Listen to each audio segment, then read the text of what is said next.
Hi, everyone. It's me, Sandy Cruz. Welcome to Sandy K Nutrition, Health and Lifestyle Queen. For many years now, I've been a trusted voice for people in midlife and beyond who want a deeper, more honest conversation about wellness. One that includes the physical, the emotional, the mental, and the esoteric. Most episodes are solo now because I want to bring you thoughtful research, lived experience, and grounded insight without noise or bias. And when I do bring on a guest, it's because their work genuinely adds something meaningful to the conversation. Here, we explore the full spectrum of what it means to be well, how the body functions, how the mind heals, how the spirit expands, and how all of these layers shape life lived with clarity and joy. Thanks for being here. And if this show resonates with you, please follow, rate, review, and share it. It truly helps the message reach more people.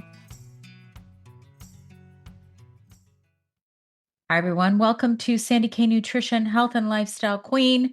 Today, my podcast is all about embodiment. And you might be like, God, I haven't heard that word in a long time.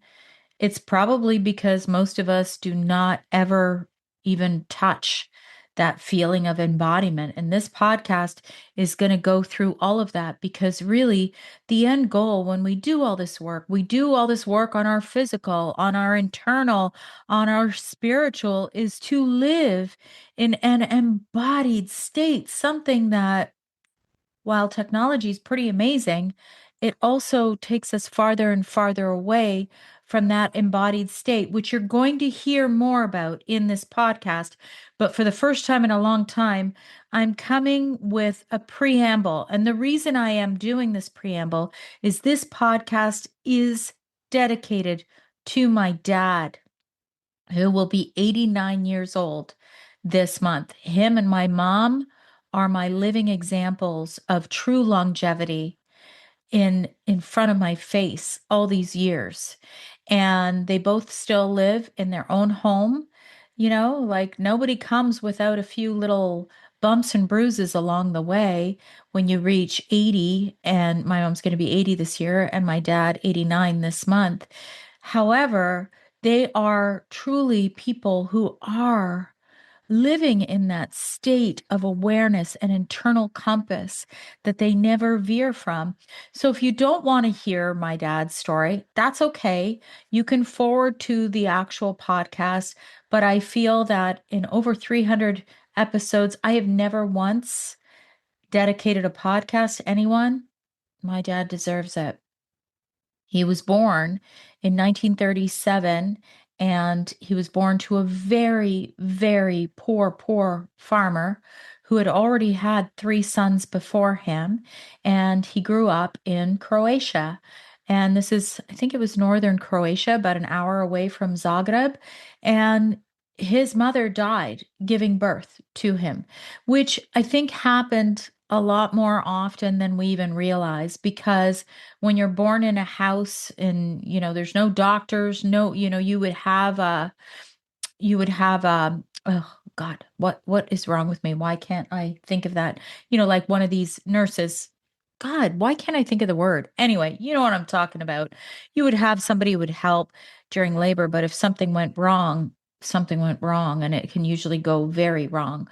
So imagine this boy born 1937, and no mother, three older brothers who are not that far apart. They weren't that far apart in age, and a very poor farming single father. And oh God, I hear some of these stories. My dad would, at 2 years of age, run to his aunt, who was basically like his wet nurse. He would nurse from her at age 2. He had no mother. Somehow, my grandfather, kept this little baby alive. I think it was through the help of my aunt, I guess it would be my great aunt, because it would be my grandfather's sister. So they somehow kept my dad alive. And then he ended up remarrying my grandfather and had five more children. So there were nine of them. And my dad tells me stories. So they moved from a place called Zagorje and they moved to Slavonia. I don't know if I'm pronouncing it properly. And imagine that. My grandfather moved all these children and the new wife. I don't know how old the children were or when the next five came along.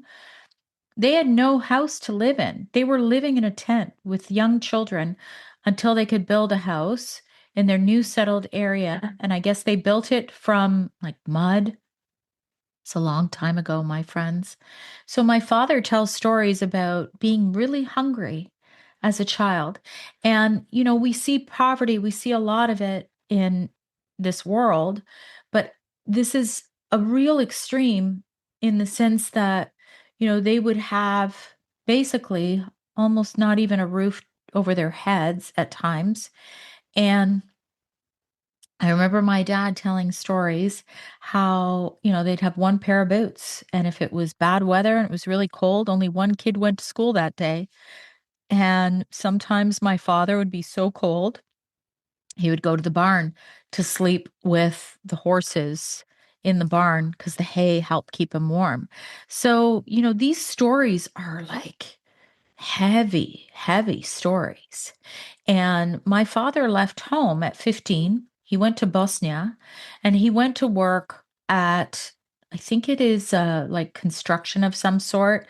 He would be carrying these big cement blocks, like 15 years old, in order to build buildings. And then he came to the realization that this wasn't going to be a life for him. This wasn't going to take him to where he wanted to go in this world. And I do believe that this type of resiliency comes with challenge, but then you have to take into account a lot of other factors. My dad speaks about how he was never told, I love you. He was never given a hug as a child. Like I can get tears, like this is heavy stuff. And my dad is the most incredible human being. I'm going to continue the story. So he actually, at 18, I think he was about 18, he escaped 18 or just turned 19, escaped from Croatia. So he went back from Bosnia back to Croatia because the whole, construction working, whatever, wasn't really doing much for him. It wasn't helping him. It wasn't helping him get ahead in this life. Imagine 15 and thinking about these things.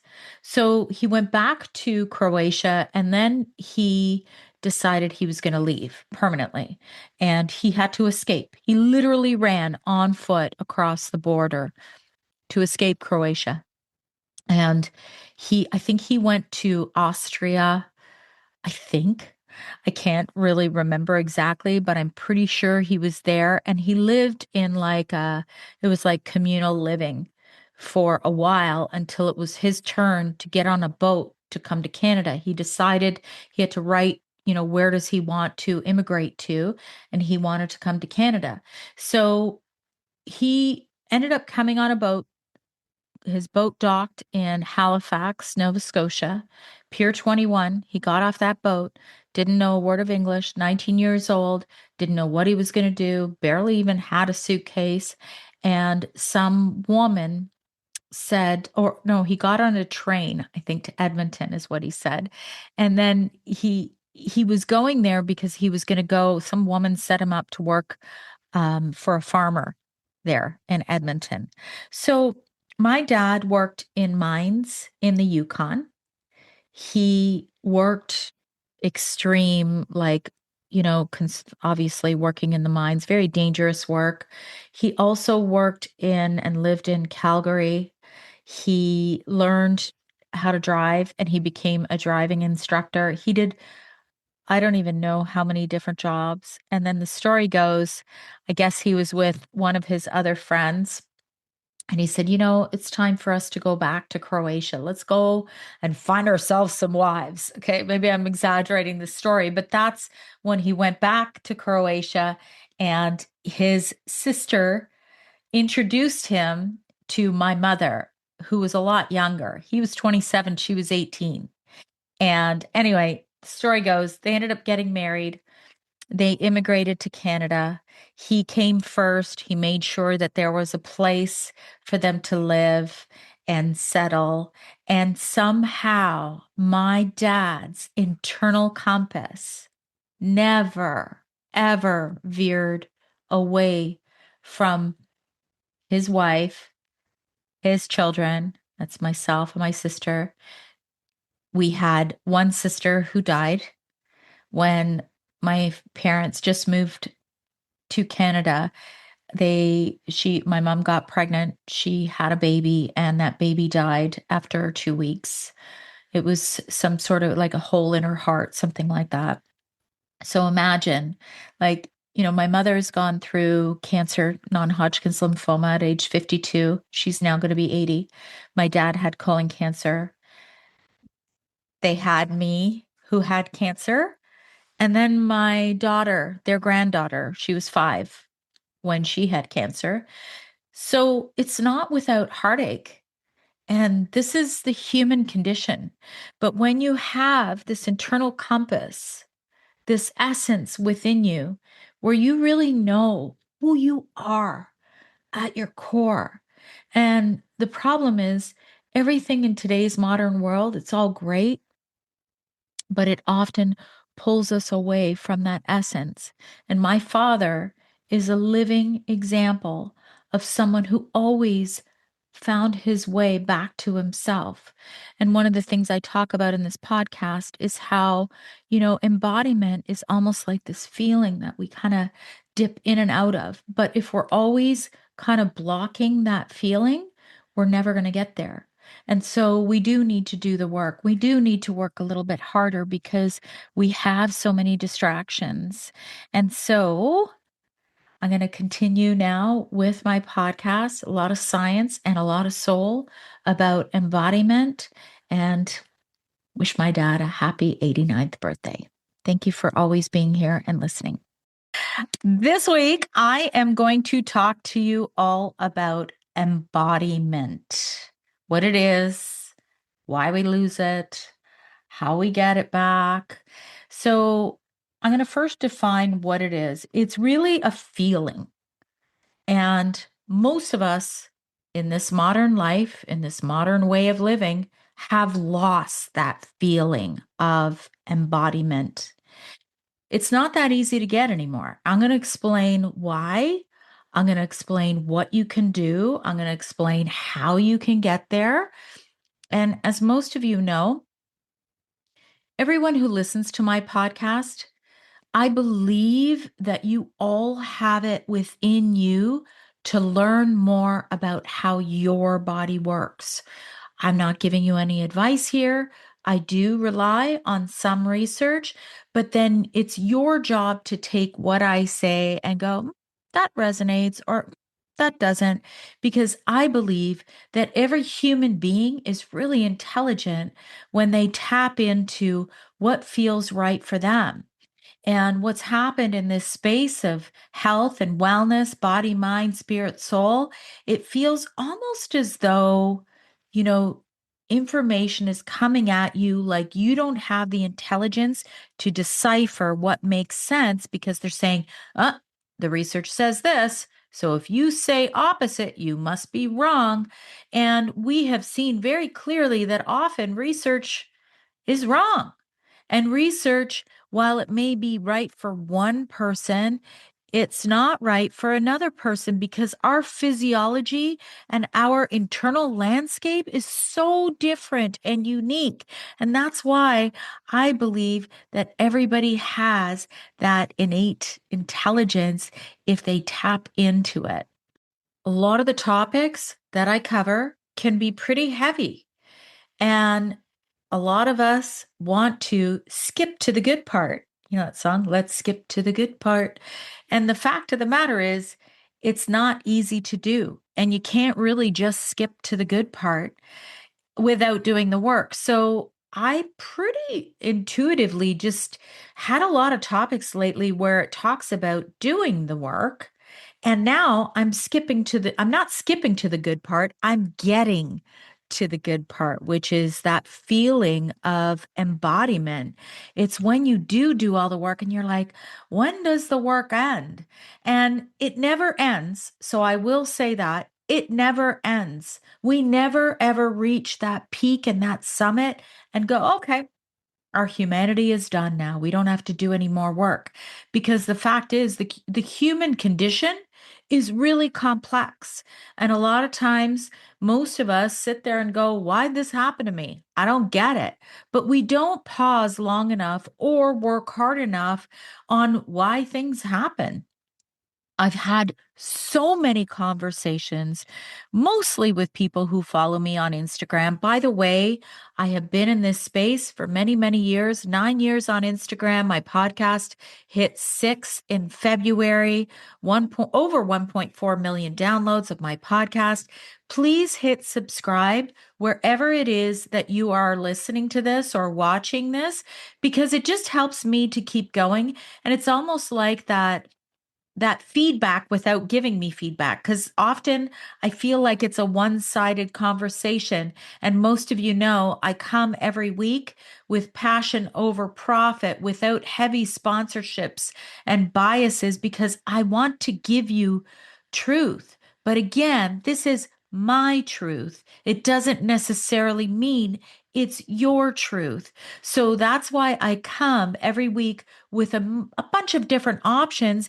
And really, it's more or less just topics to help you think about things in a different light from an unbiased perspective. So if you could follow me wherever you are listening, go to Instagram. I'm most active there. Sandy K Nutrition everywhere: Instagram, TikTok, Facebook, Threads, Lemonade, YouTube. You're probably watching this on YouTube. Just hit subscribe.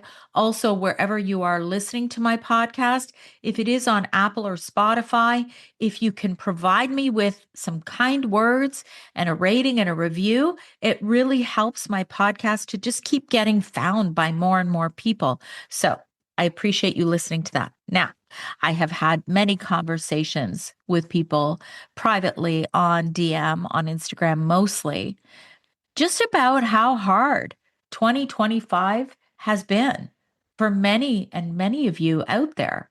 And I'm not sure if it's just me or if it's everybody, but I feel like life, and when I say hard, it's more, it's like the rhythms of life. You know, you go through life and you're like, things are great. I remember 2018, 2019, they were fabulous years. And then the pandemic hit, and I almost feel like people have lost their footing since then. 2025 was a tough year for many of you. 2026, they say, is the year of disclosure. I don't get into politics, I don't get into all of that here, but many of you have seen this on a macro level, on a worldwide level, and then also in your own lives, where things and structures that worked before no longer work. So, the reason I'm recording this podcast is to give you hope, that there is hope and there is that light at the end of the tunnel, but you have to keep working to keep that light on, because feelings that are really good, like embodiment, are not they're not permanent, meaning you dip in and out of embodiment. I'm going to get into that. So really, it starts off, it's this feeling of being able to feel yourself from the inside out. And this goes with everything, my friends: beauty, health, your aura, everything goes from the inside out. So it starts internally with you. And embodiment is not fake. You know how sometimes, listen, I go back to times where you drink and get drunk and have a great time and you feel like you're embodied, but you're not. You're actually not. It's a false sense of embodiment. Embodiment is when you are really in that sound mind, body. You feel your body. You feel this feeling from deep within you. And it's a neurophysiological state. So it's this internal awareness. And and it's not aesthetics. You know how you see a lot of these aesthetics online? That's not what this is about. It's when, you know how that saying, dance like nobody's watching? That's an example of embodiment. Nobody's watching you. You're not performing for anybody. It's inside of you, and it's almost like this private feeling that comes from within you. But many of us have lost that feeling, especially around midlife, menopause, when you have a lot of, I'm going to say, rockiness in, your hormones, and maybe health challenges, and maybe stress challenges, which I'm going to get into. So I'm going to talk about the insula. It's in the brain. That's your internal awareness, the vagus nerve regulation. You hear a lot about these vagus nerve stimulators. Just remember, my friends, every little thing like meditation, vagus nerve stimulations, walks in nature, these are all pieces of the puzzle. It resolves one issue, okay, and relieves one tension that may be a factor in why you're not feeling embodied. So it's really all about the holistic body, whole, WHOLE, whole. I'm also going to talk about interoception, which is an internal sensing, kind of like intuition. And then there's proprioception, and that is body in space awareness, parasympathetic access, which is your safety. I talk a lot about sympathetic versus parasympathetic nervous system. Remember, sympathetic, the best way to know the difference, sympathetic, think of it as if you were sympathizing with absolutely everything and everyone all around you, you'd be a stressed out mess. You do not want to be in that parasympathetic nervous system state all the time. You want, did I say that backwards? In that sympathetic nervous state all the time. You want to be in the parasympathetic nervous state, and you can dip in that sympathetic nervous state when you need to, not living there. Okay. Then there's emotional literacy. That's just feeling life without overwhelm. Often we feel overwhelmed. And the fact of the matter is, most people today don't feel embodied, not because they're shallow, but because modern life makes embodiment biologically difficult to feel. It's the way we live, my friends. So, this episode is going to talk about what embodiment is, the science behind it, why humans used to be more embodied, why we lost it, how we can get it back, why we dip in and out of embodiment, and what actions actually can rebuild embodiment within us, what work actually touches. And I'm going to talk about a little example, and maybe I'm going to talk about it right now. One day I don't know, I was driving, and then I stopped at a store, and this man had this, I don't know, 1985 Camaro, 1980, I don't know what year. He had the music blaring, totally like, probably like White Snake or something from the 80s, like hair rock. He steps out. He is literally wearing like a 1980 outfit. Okay. His hair, his body, his clothing, whatever. He was sober. He was driving. He didn't look like he was impaired in any way, shape, or form, but he was feeling himself. And I stopped and just watched him almost in amazement because I'm like, wow, that guy's really feeling himself.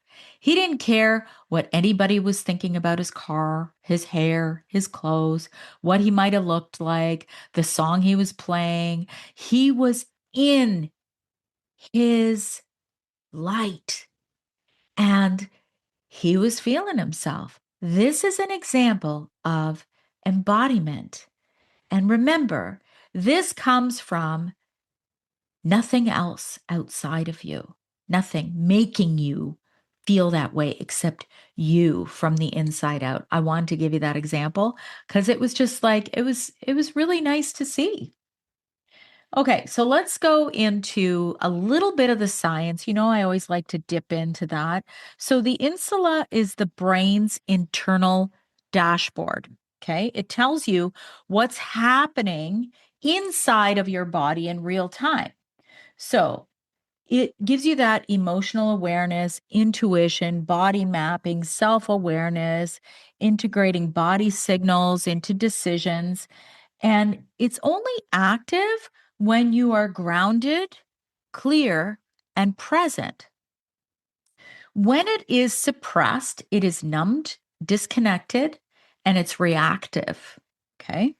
So, interoception, I mentioned that at the beginning, it's feeling yourself from the inside.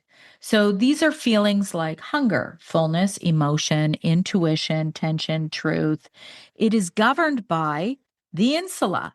So, high interoception is embodiment, and low interoception is that numbness. So, proprioception, just bear with me as I get through this because I'm going to tie it all together. You're going to love it in a nice, neat little bow. So, it's knowing where your body is in space. It's like an internal GPS and it's strengthened by movement. Guess what? It's destroyed by, my friends. It's destroyed by sitting too much. I know, right? So then there's the vagal tone, your body's ability to regulate itself. So high vagal tone. So this is what I was mentioning at the beginning. It it's emotional stability and groundedness. All of these things keep you in your body. Okay. Low vagal tone is reactivity and overwhelm. And then the parasympathetic axis, which I talked about, your ability to shift out of survival mode. Embodiment requires parasympathetic dominance. That means if you're in that sympathetic state, you can't possibly feel embodied. You can't be in your body. And then that fight flight shuts down the insula, that part in your brain. Okay. So, emotional literacy, it's the last piece. It's feeling without being hijacked. So, staying with the sensation, a lot of people have a hard time with this instead of escaping it. I've recorded podcasts about this, about why so many people drink at midlife. They are trying to escape that emotional toughness that sometimes we go through. And that will only block that embodiment even more. So I'm going to give you some talks about the 80s and the 90s and why we used to be more embodied. And I have been watching, it's done now, and I'm so sad because it's done. There ain't going to be a season 2 in the in the series Love Story. Unfortunately, the JFK story with Carolyn Bessette Kennedy. And everybody's been watching that. And, that's a real life depiction, okay, sort of real life, of how Carolyn Kennedy had a really hard time dealing in the public eye. And I'm sure it was a really big deal for her because nobody lived this way during that time unless you were a celebrity, which I've touched on. So, we used to be more embodied in the 80s and 90s because we weren't being filmed. There were no cameras, no phones, no performance, no identity curation. We weren't curating our Instagram feed so that it looks a certain way. And the result was You were in your body and not so much in your head. I have poetry books that I've written. Most of you know I am an English literature graduate. I've written a lot of poetry, a lot of diary writing, and sometimes it's kind of cool to go back to that and read how it was in those times. And even the mindset, like I really felt things, but I've always been that person. So an example was, dancing at a club in 1988. You were sweating, you were laughing, you were moving. You didn't care. You weren't worried. You weren't worried how you were going to appear to somebody else or if somebody else was filming you. So back in the 80s and 90s, there was also more movement. We walked everywhere. We danced for hours. I don't know. Do young people dance a lot now? I don't know. We went to clubs. And when we were really little, all we did was play outside. So movement that equates to proprioception, which equates to embodiment. So there was a lot less dopamine hijacking as well. No notifications, endless scrolling, no algorithm. Your presence was very natural. And then there was more real life connection, eye contact. This drives me crazy. I'm sure a lot of you who are Gen Xers who watch this or listen to this, it drives you crazy when your 20-year-old is answering you and looking at their phone. It's not even your 20-year-old. Sometimes it's your spouse. It's like, look me in the eyes while you're talking to me. I was taught that even when I was a little kid. So, connection, eye contact means that connection, the physical proximity, social nervous system activation. And then there is the fact that there is way less comparison. You compared yourself to maybe the 20 people that you surrounded yourself with versus 20 million on social media. That's tough to compare yourself to that, right? So now let's get into why, more the whys, why modern humans can't feel embodied now. The chronic sympathetic dominance, constant low grade fight flight. We're constantly in that. I recorded a podcast about nutrition and weight loss and really how we're not even doing the basics, but we're getting into all the biohacks. It's like, okay, you're so worried about digestion and nutrition and, gas and gut issues. How about you just stop eating in front of a screen? Start there.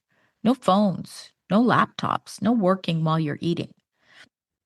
So, this chronic sympathetic dominance, high cortisol suppresses the insula, that part in your brain.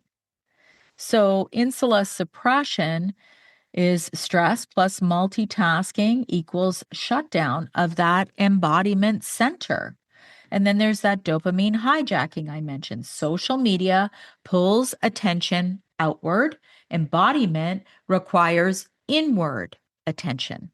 Sensory overload, too much noise, the brain gates out internal signals. When there's so much noise around you, like, I don't know about you guys, but I even watch, you know, my kids and students now, they study with headphones in their ears and music blaring and then the TV's also on. Like, I don't get it. Like, to me, that's sensory overload. Then there's the sedentary lifestyle. Sitting down destroys proprioception, fragmented attention, multitasking fragments self awareness, emotional bypassing, avoidance increases sympathetic tone, metabolic dysregulation. Blood sugar swings, emotional chaos, inflammation, reduced interoception, trauma physiology as a baseline, freeze, fawn, fight, flight, they become the default. So I'm just kind of naming all that for you. I think you guys get the point. But with all of that noise and interruption of your own circuitry, how are you ever going to feel embodied, true to yourself? It's virtually impossible. So, embodiment is not the ego, okay? And I want to make that clear.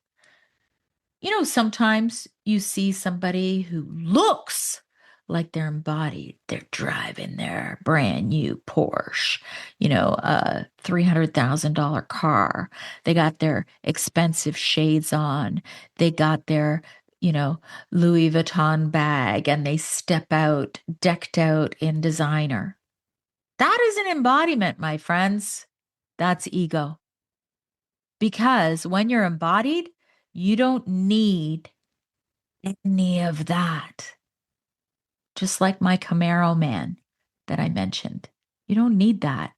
And you also don't need that for people to notice your light and to feel that embodiment from you. So, ego driven living, I want to define this. There's that external validation where your worth depends on other people's reactions, identity curation, constructing a persona instead of inhabiting self. On social media, it's pretty tough. You're not going to go and air all your dirty laundry on social media. However, people will often curate a version of themselves that they want everyone else to see. And then you see it and you're like, damn, I'm not like that. And it ends up making you feel worse because you're comparing yourself to a persona, not true embodiment. And if you're embodied, you're not comparing yourself to anybody, right? So then there's performance, behaving to influence perception. That's social media, right? Status based confidence, confidence tied to external markers. My confidence is tied to the clothes I wear, to the house I live in, to the car I drive, to the bag I carry. So, something to think about. And I think the world is changing, by the way. I was very different in my 40s, just saying, where stuff like that really mattered to me a lot more than it does today. Dopamine driven self worth, chasing hits, novelty, and praise. Then there's that hypervigilance, scanning for threat or judgment. Then there's the sympathetic activation. Nervous system is stuck in that survival mode. I'm going to give you an example specifically of embodied living, what that means for all of those things that I talked about. So, interoception is feeling internal cues very clearly. This is your intuition, my friends. If your intuition is blocked, so is that interoception that I talked about. The vagal tone, regulated, grounded, and emotionally stable. Nervous system safety. The body perceives the environment as safe. Like my Camaro man, he didn't care what was around him. He was feeling himself. He felt good and safe in his body. Internal clarity, decisions guided by internal cues. Again, it's kind of repetitive. Presence, attention is anchored in the moment. Everyone talks about being more present. That's a part of being embodied, is being anchored in the moment. Self-respect, boundaries rooted in internal truth. Oh, God. I could talk about boundaries in and of itself because I think people get a false sense of what boundaries mean, but really those boundaries come from the inside of you and you feel them. And often we we ignore them. That's the truth. We ignore them. And then we end up not feeling so great when we ignore our internal boundaries. So it's not from the outside in, it's from the inside out. That's how you determine boundaries, not he got mad at me and he told me I need to do this and this and this. I'm going to put boundaries around him. He's not allowed to talk to me like that. No, it comes from inside of you. I'm feeling a certain way. And you have to do the work in order to have those very clear boundaries. You can't just cut everybody off, which sometimes social media gives you that perception. Like if anybody says anything to you, you got to cut them off and strengthen those boundaries. Anyway, that's a whole other topic. Parasympathetic access, rest and digest, embodiment becomes possible. If you're constantly go, go, go, you're never going to be able to feel embodied if you're never quiet in your life. I want to just explain embodiment is not a state that you can live in all the time. And often we dip in and out of that feeling of embodiment. And my big thing is doing the work to clear anything that may cloud that feeling from inside of me so that I can feel it more. So it is more of a capacity versus a permanent state. And when you're under stress, when you allow all of those triggers to bother you, then you're going to dip out of embodiment and you dip back in when you feel safe. So the goal is not to stay embodied, the goal is just to return to embodiment because the facts are like we can't change life around us. We can't control all the uncontrollables around us. So, this is why I'm going to talk about some ways that you can, okay, you're going to dip out, you're going to dip back in a little easier. So, one is movement. You're going to restore the proprioception, that feeling.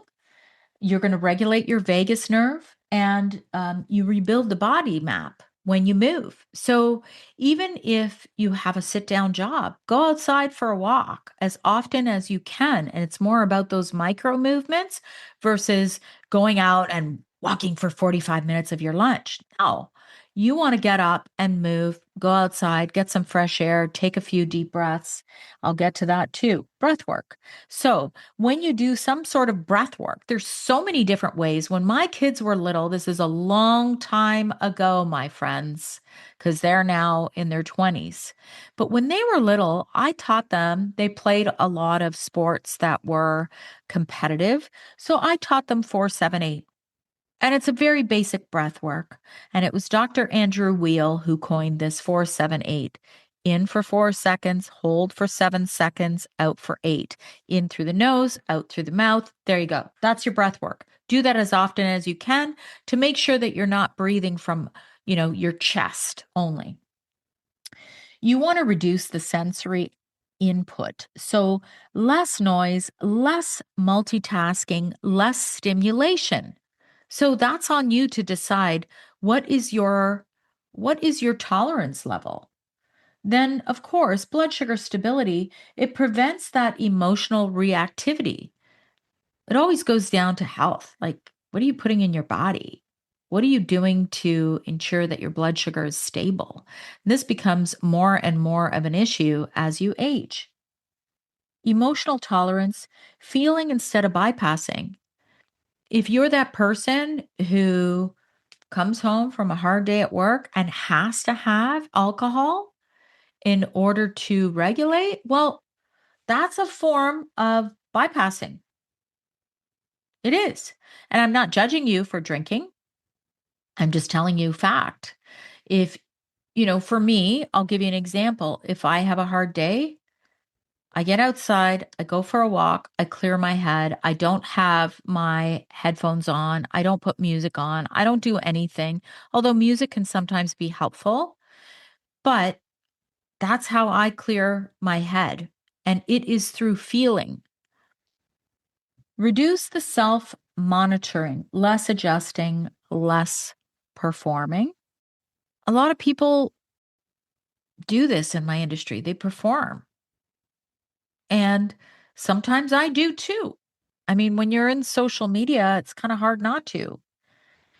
But I think if you take that out of your work life, and put that rule into your personal, you're going to be a lot happier.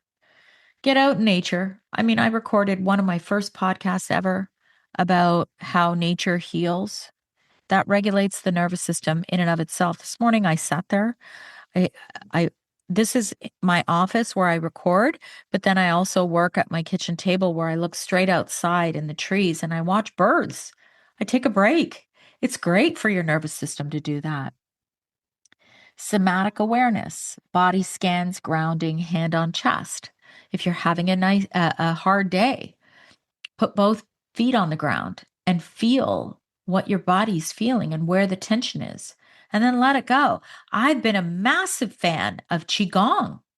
I've been doing this now since January, and I try and do it every morning, and I love it because it starts my day off right to ensure I'm not carrying any tension or stress through my day. At least I'm starting my day off on a clean slate.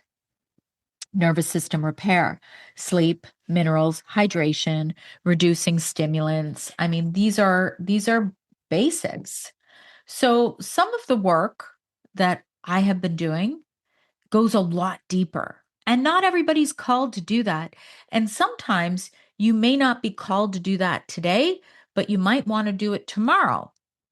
I just happen to be a big fan of really doing the work. So Brenda Ferrugia of sobrilliant.ca, I actually have no affiliation with her. I don't get paid anything. I don't, but she has changed my life in a way that is measurable by me, which is all that matters. And she teaches so many different ways in which you can kind of regulate all of this and feel more embodied because the goal is you want to feel better. A lot of times, the work makes you feel awful. It's true. But this is the human condition to get through the hard, feel embodied, dip in and out. Then, unfortunately, some of the harder stuff might come back. This is life, my friends. We just need to learn how to cope better. And Brenda is one of those people that helps with that. So you start with nervous system safety. So her work emphasizes safety first, slowness, micro doses of sensation, building capacity, not forcing things. I've actually done shows about microdosing, and I have heard some pretty, eye-opening stories about microdosing. Sometimes people feel like that's their route to healing, and sometimes because it's almost forced upon you by the plant medicines, you feel dysregulated for a very long time. And you might feel dysregulated when you do the work as well, but not in such an extreme because when you do the work with Brenda, the only person that's in charge is your higher self, nobody else. Not Brenda, not the plant medicine, because there isn't any, nothing else. Your higher self is in charge. And that's what I love because not many people teach you this. A lot of people want to teach you to be dependent on them for your betterment, body, mind, spirit, soul. You see that a lot. And there are very few people out there who teach and give you the tools so that you can be on your way and you're no longer dependent on them for anything. Your higher self is always going to be in charge once you learn that. Brenda's approach also builds tolerance for sensation. It helps to reduce the emotional overfunctioning. It helps you to reconnect with the insula, the part in your brain, through micro awareness, noticing your breath, noticing your feet, noticing your jaw, the tightness in your jaw. She does a lot of cool meditations too. And beam therapy, nobody I know does beam therapy sessions. This is unique to Brenda, and very few people in the world do this. Beam therapy was developed by a medical doctor. She also encourages to repair the relationship with your body, repattern your stress responses, which is often a result of a lot of built up trauma and a lot of negative beliefs. She helps you to clear that, build capacity, not intensity, integrate movement as medicine, and create an environment that supports embodiment.